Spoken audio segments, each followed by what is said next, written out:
David comenzó con una serie de malas acciones después que esto pasó. David mandó a llamar a Urías. Miren lo que se le ocurre a David: llamar a Urías cuando él se enteró que Betsabé estaba embarazada, encinta. Él dice: voy a llamar a Urías y voy a decirle a Urías que se acueste con su mujer para que le metan el hijo, para que crean que el hijo es de Urías. El pecado sigue de la concupiscencia produciendo más pecado, más maldad. Y manda a llamar a Urías. Y llega Urías a donde estaba el rey y le trae noticias de cómo va la guerra.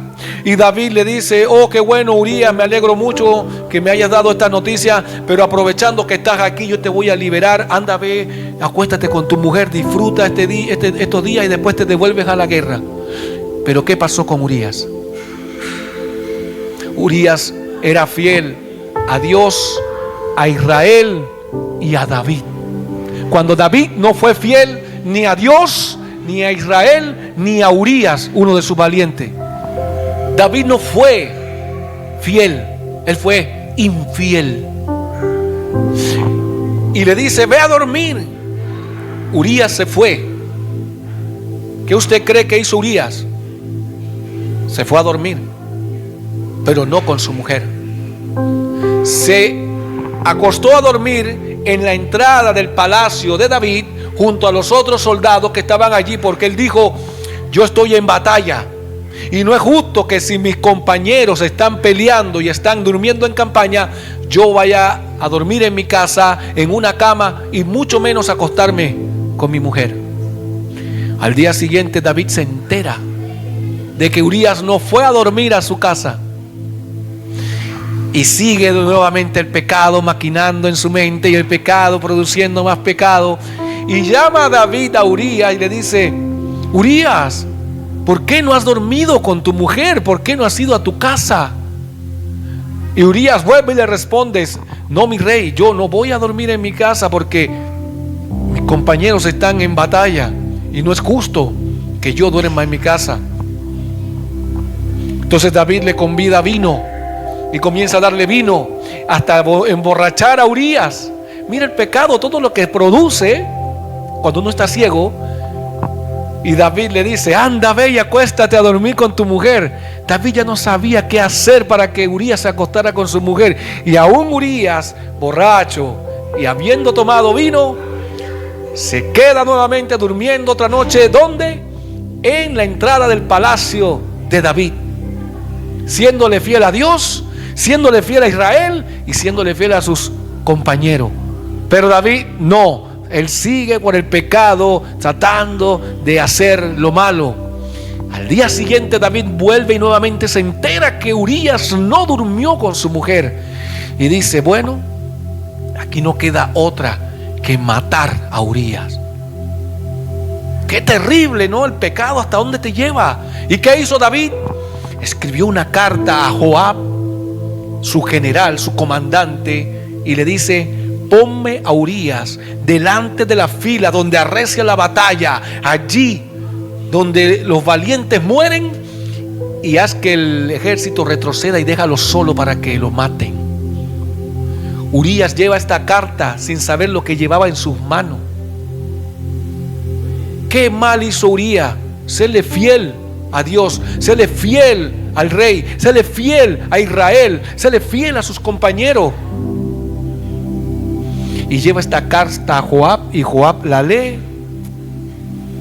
y pone a Urías en el frente de la batalla, y muere Urías. Les abrevié la historia desde el capítulo 6 hasta el verso 26. Ahora leamos lo que dice el verso 27. Pasado el luto, ¿de quién? ¿De la muerte de quién? De Urías. Envió David y la trajo a su casa, y fue ella su mujer, y le dio a luz un hijo. Mas esto que David había hecho fue desagradable ante los ojos de Dios. Mira, hermano, ¿usted cree que aquí David, después de haber hecho eso, ya se había arrepentido? ¿Todavía seguía qué? pecando. ¿Por qué? Porque después del luto, bueno, ahora voy a agarrar a la mujer y es mía, pues. Ahora, vamos al siguiente punto de este mensaje, que viene siendo la consecuencia del pecado. Vamos a la consecuencia del pecado y vamos a leer Segunda de Samuel, del capítulo 12 en adelante, verso 1, dice: Dios envió a Natán a David, y viniendo a él, le dijo, mira lo que hace Dios. Dios agarra a Natán, el profeta Natán, y lo envía a David a que le cuente una historia para confrontar su pecado. Y dice: habían dos hombres en una ciudad. El uno era rico y el otro pobre. El rico tenía numerosas ovejas y vacas, pero el pobre no tenía más que una sola corderita que él había comprado y criado, y que había crecido con él y con sus hijos juntamente, comiendo de su bocado y bebiendo de su vaso y durmiendo en su seno, y le tenía como a una hija. Y vino uno del camino al hombre rico, y éste no quiso tomar de sus ovejas y de sus vacas para guisar para el caminante que había venido a él, sino que tomó la oveja de aquel pobre y la preparó para aquel hombre que había venido a él. Entonces se encendió el furor de David gran manera contra aquel hombre, y dijo a Natán: vive Yahvé Dios, el altísimo Dios, que el que hizo es digno de muerte. Mira, hermano,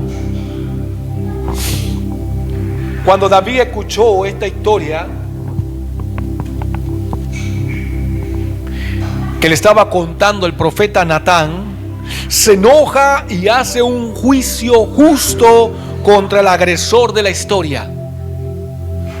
Vemos a un David enojado que dice: merece la muerte este hombre que tomó aquella ovejita y la mató de aquel hombre pobre para darle de comer a aquel caminante que llegó a su casa y no sacó de sus muchas ovejas y de sus muchas vacas para alimentarlo. Se enojó David. Dice: ¿cómo es posible? El tal merece la muerte. Eso fue un justo juicio. Pero cuando Natán le dice a él: espérate, David, que el de la historia no es cualquiera. El de la historia eres tú. Tú eres el hombre rico que tenía muchas vacas y muchas ovejas, y tomó aquella ovejita del hombre pobre, la mató y se la comió. Mira, hermano, nosotros cuando estamos en el pecado no podemos ver, no podemos entender, no podemos razonar. El pecado te ciega, el pecado te lleva cautivo, el pecado te hace hacer cosas que tú nunca en tu vida pensaste que haría. ¿Usted cree que David, con un corazón conforme a Dios, pensaría en acostarse con la mujer de uno de sus valientes? ¿Usted cree que en los planes de David estaría matar a uno de sus valientes? ¿Usted cree que en los planes de David estaba, con su corazón conforme a Dios, fallarle terriblemente a Dios de esa forma? No. Todo eso se produjo a consecuencia del pecado. Eso fue producto del pecado que llegó a su vida. ¿Por qué? Por estar de ocioso, por dejar de congregarse. Él no estaba congregado con el ejército, él estaba solo. No te pierdas mañana la quinta parte del mensaje, Ciegos por el pecado. Pastor Amer Barría Molina. Bendiciones.